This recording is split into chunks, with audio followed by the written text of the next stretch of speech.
A weary black cashier stood at the counter of a bustling grocery store, silently hoping the meager funds in her wallet would last until the weekend. Just then, a frail, thin old man walked in, his trembling hand selecting the cheapest can of soup.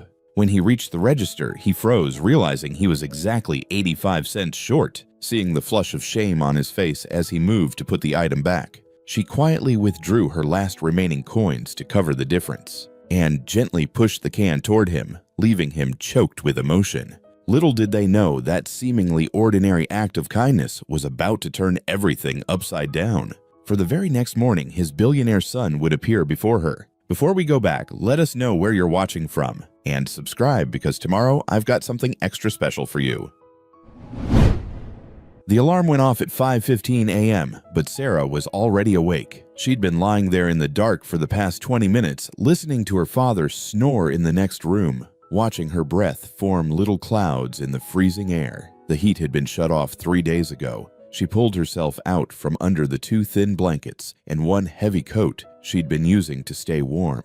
Her body ached. 19 years old, and she already felt like she was 40. That's what happens when you work 2 jobs and sleep 4 hours a night. The walk to Miller's Grocery started the same way it always did. Sarah stepped out into the brutal Illinois winter at 5:47 a.m., right on schedule. Brookfield was still asleep, the streets empty except for the occasional car passing by, headlights cutting through the morning darkness. She pulled her coat tighter, but it didn't help much. The thing was 3 years old, bought from a thrift store, and the insulation had given up long ago. The wind went right through it. Her phone buzzed. She knew who it was before she even looked. Need 40 for electric. They're shutting it off today. Her father. Not good morning. Not how are you. Just a demand like always. Sarah's jaw clenched as she opened her wallet while walking. $23. That was it. $23 to last her until Friday, and today was only Monday. She typed back with numb fingers. I don't have it right now. The reply came instantly. Figure it out. Sarah shoved the phone back in her pocket and kept walking. The cold bit at her cheeks, but she barely noticed anymore. She'd learned to live with it, learned to live with a lot of things. By the time she reached Miller's, her fingers were so stiff she could barely unlock the door. The store was dark and quiet, just the way she liked it. She had 30 minutes before her manager arrived, 30 minutes apiece before the day really started. She turned on the lights, started the coffee maker, and began checking the register. That's when she saw him for the first time. The front door opened at 6:43 a.m. Sarah looked up from restocking the cigarette display behind the counter and felt something catch in her chest. An elderly man stood in the doorway, and for a moment he didn't move. He just stood there, one hand on the door handle, as if gathering the courage to step inside. He was tall, or had been once. Now his shoulders curved forward slightly, and he moved with the careful steps of someone whose body had betrayed him. But it was his coat that Sarah noticed most. A heavy wool overcoat, dark gray, the kind that probably cost a fortune once upon a time. Now it was worn thin at the elbows, the collar frayed one of the buttons hanging by a thread. The man walked slowly down the aisles, and Sarah watched him from the corner of her eye. There was something about the way he carried himself, like he was trying very hard to look like he belonged there, like this was just a normal morning errand, and not something else entirely. He picked up a can of soup, looked at the price, put it back, picked up a different one. His hands shook slightly as he read the label. Sarah went back to her work, but she couldn't stop glancing over.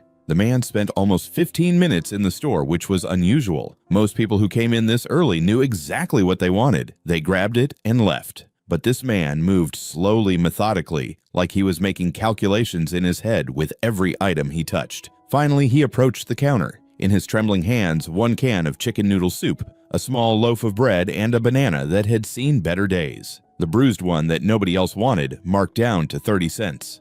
Good morning, Sarah said, trying to sound cheerful. The man looked up at her, and she saw his eyes for the first time. Blue-gray, tired, but somehow still sharp. Intelligent. There was a whole life in those eyes, she thought. A whole history.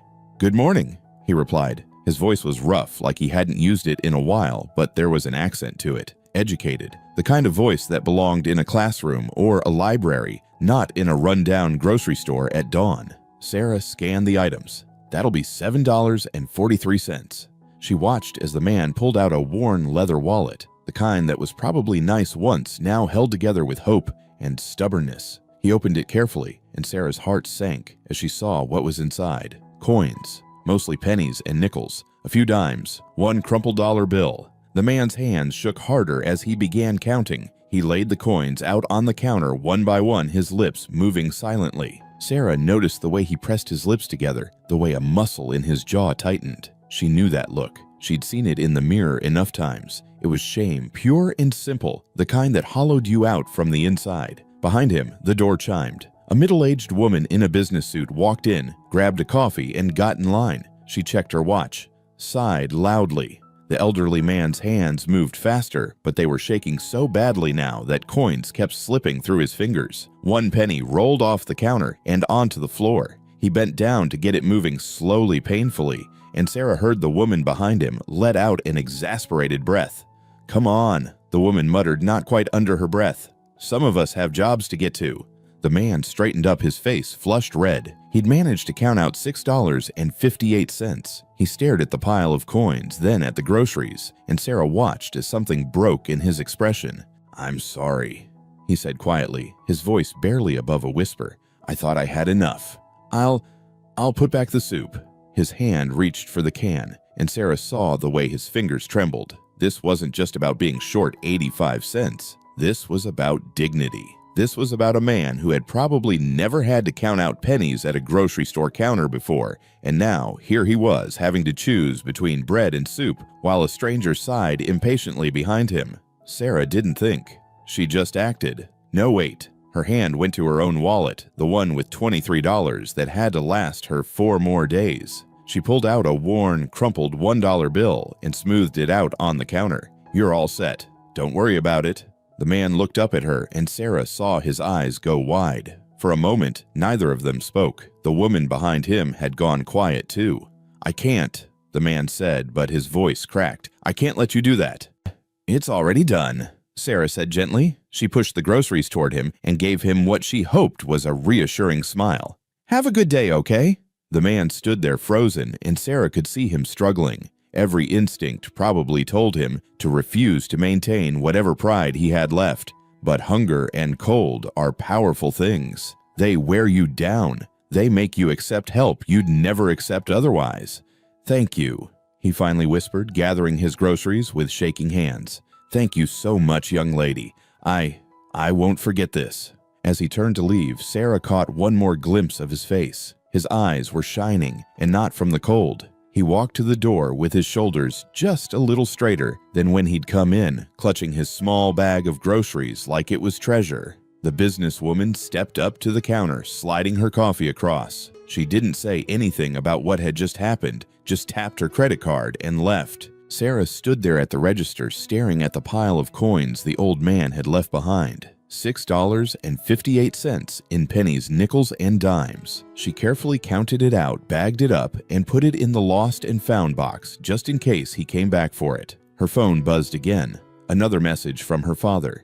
"Did you send it yet?" Sarah looked at her wallet. $22 now. She had just given away one of the $23 she needed to survive until Friday. Any rational person would call that stupid. But as she looked at the empty doorway where the old man had disappeared into the cold morning, she didn't regret it. Not even a little bit. She thought about his eyes, about the way his voice had cracked when he said thank you. She thought about how he'd been willing to put back the soup to go without to preserve whatever small piece of dignity he had left. And she thought about how sometimes 85 cents isn't just 85 cents. Sometimes it's everything. The rest of her shift passed in a blur. Customers came and went. Sarah smiled, scanned groceries, made small talk. But her mind kept drifting back to the old man in the worn-out coat. She wondered where he'd gone, if he was okay, if he had somewhere warm to go. She wondered if she'd ever see him again. At 2:30 p.m., Sarah's shift finally ended. She clocked out, pulled her thin coat tight, and stepped back out into the cold. The walk home was 2 miles. She could take the bus for $2.50, but that was $2.50 she didn't have to spare. Not anymore. So she walked like she always did, with the wind biting at her face and her feet aching in her worn-out shoes. She walked past nice houses with Christmas lights still up, past cars that cost more than she'd make in a year, past lives that seemed impossibly far from her own. And as she walked, she thought about 85 cents and old men in frayed coats